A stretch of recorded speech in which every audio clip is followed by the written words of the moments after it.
Hello friends, तो आज की इस वीडियो में मैं आपको बताऊंगा कि two of the easiest PLL cases यानी कि Z pump and H pump को इजीली रिकॉग्नाइज कैसे करना है, उनको एग्जीक्यूट करने के लिए हम इजीएस्ट एल्गोरिदम कौन सा यूज़ कर सकते हैं। तो पूरा वीडियो एंड तक ज़रूर देखिएगा।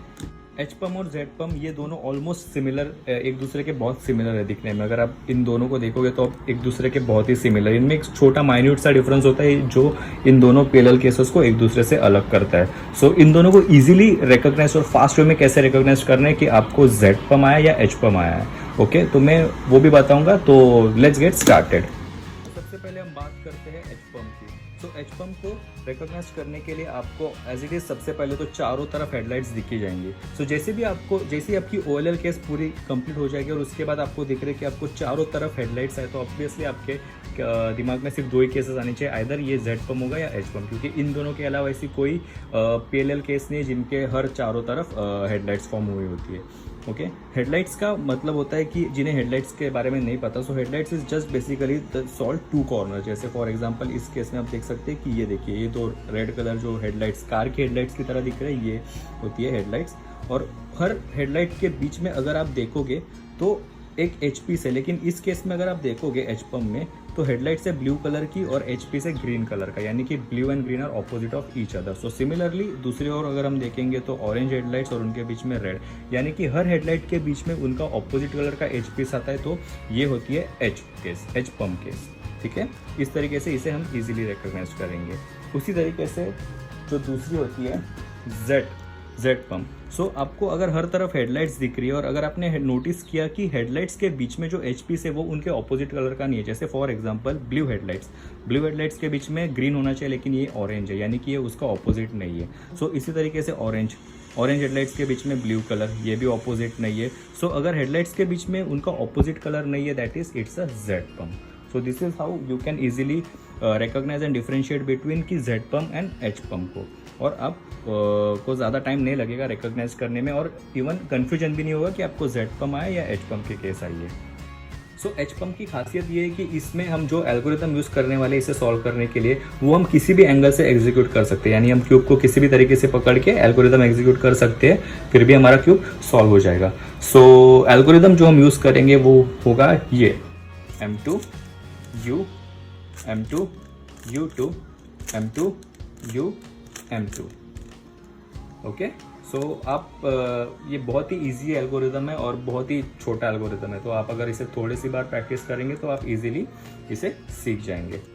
सो सिमिलरली जेड पम्प की बात करें तो जेड पम्प को एग्जीक्यूट करने के लिए हमारे पास थोड़े लिमिटेशंस आते हैं, क्योंकि जेड पम्प को एक स्पेसिफिक एंगल से ही एग्जीक्यूट करना होता है। अगर हमने इसे गलत एंगल से एग्जीक्यूट किया तो हम क्यूब सॉल्व नहीं होगा, हम कोई दूसरी पीएलएल केसेस में एंड अप करेंगे। सो जेड पम्प को सॉल्व करने के लिए आपको ये देखना है कि आपको क्यूब इस तरीके से होल्ड करना है कि आपके सामने वाला एच पीस और आपके राइट हैंड साइड वाला, यानी कि ये दो एच पीसेस अपनी जगह चेंज करेंगे, इस तरीके से होल्ड करना है। जैसे इस केस में अगर आप देखोगे तो ये वाला ग्रीन एच पीस यहाँ जाएगा और ये रेड एच पीस यहाँ पे आएगा, यानी कि ये दो एच पीसेस अपनी जगह चेंज करेंगे और ये दो एच पीसेस अपनी जगह चेंज करेंगे। तो उसी तरीके से अब मैं एक एच पीस जो अपनी जगह, ये दोनों अपनी जगह इंटरचेंज करने वाले, उसमें से एक मेरे सामने की ओर होल्ड करूंगा और एक अपने राइट में। ठीक है, मैं इसे ऐसे होल्ड नहीं कर सकता क्योंकि अगर आप देखोगे इसमें ऑरेंज है और green, so orange and green ये दोनों अपनी जगह चेंज नहीं कर रहे। तो अगर मैं इस एंगल से होल्ड करके अगर एल्गोरिथम एग्जीक्यूट करूंगा तो दूसरी पीएलएल केस आएगी, मेरा क्यूब सॉल्व नहीं होगा। सो इस तरीके से होल्ड करेंगे और एल्गोरिथम ये अप्लाई करेंगे, M2 U M2 U M U2 M2 U2 M U2 और आपका क्यूब हो जाएगा सॉल्व।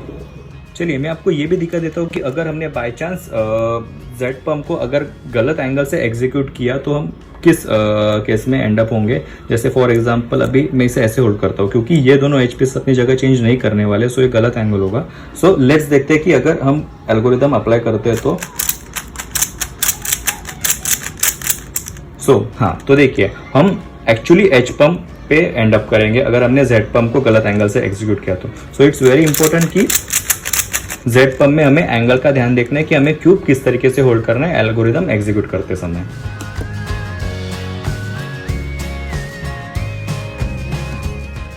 सो अगर हम AUF की बात करें एच पम्प में, तो हमें हेडलाइट्स पे ध्यान देना है, यानी कि एल्गोरिदम अप्लाई करने से पहले जो भी हेडलाइट्स मेरे फ्रंट में होंगे, जैसे for example in this case blue colour की हेडलाइट्स है, तो एल्गोरिदम एग्जीक्यूट करने के बाद मैं ब्लू कलर मेरे सामने एंड अप करूँगा। जैसे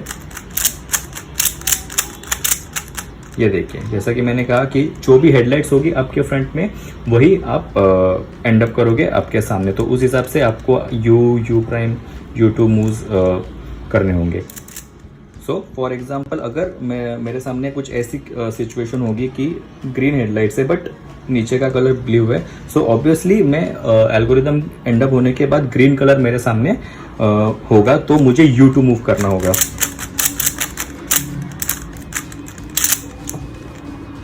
सो सिमिलरली जेड पम्प के AUF के लिए भी आपको यही देखना है कि आपके सामने कौन से हेडलाइट्स है, तो जो भी हेडलाइट्स होंगे आपको उसी हिसाब से वही कलर आपके सामने एंड अप होगा। सो फॉर एग्जांपल अगर मैं नीचे ग्रीन है और यहाँ पे ऊपर ब्लू हेडलाइट्स है और ये रेड कलर है, बट आपको साथ में ध्यान रखना है कि आपको जो दो एज पीसेस स्वॉप होने वाले वो आपके फ्रंट में और राइट में होने चाहिए, यानी कि ये दो एज पीसेस स्वॉप होंगे और ये दो एज पीसेस स्वॉप होंगे। और एल्गोरिदम एग्जीक्यूट करने के बाद मेरे सामने ब्लू कलर एंड अप होगा क्योंकि ब्लू कलर की हेडलाइट्स है और नीचे ग्रीन कलर है, यानी मुझे ये ध्यान रखना है कि एल्गोरिदम खत्म होने के बाद मुझे U2 मूव करना होगा क्योंकि blue and green are opposite of each other. So ये देखिए यहाँ पे एल्गोरिदम खत्म हो और मुझे U2 मूव एडिशनल करना है for AUF। So that's it guys, बस इस वीडियो में इतना ही था। मैं आपको बताना चाहता था कि यूजुअली जेड पम्प और एच पम्प में क्या बेसिक डिफरेंस होते हैं, उन्हें एग्जीक्यूट कैसे करते हैं। आई होप आपको इस वीडियो से कुछ तो नॉलेज आया होगा दोनों केसेस के बारे में। सो अगर कुछ भी आपको डाउट होगा तो प्लीज़ मुझे नीचे कमेंट सेक्शन में बताइएगा एंड मैं इसी तरीके के बाकी पैरेलल केसेस के भी वीडियोस डालूंगा। सो तब तक के लिए guys keep practising and stay safe. See you soon.